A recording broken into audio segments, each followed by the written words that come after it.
We're on our way to the vet in Blythe, California. It took me a while to get her in, but it seems as if Sabrina has a UTI. She did really well.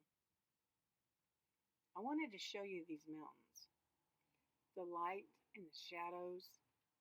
I just watched them while we waited for our turn. We stayed out in the truck until they called us in. Just the shadows and the movement, phenomenal to me. And this little bird, oh my gosh, he was so cute at the rest area. And the clouds are moving in because we've got 40% chance of rain.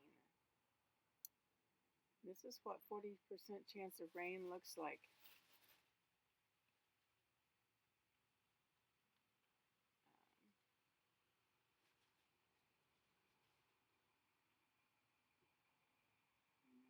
We're going to have a beautiful sunset tonight, though.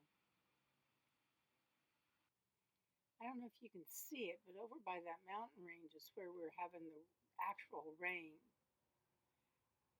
There's a beautiful sunset. This is the 40%. Look at those water drops.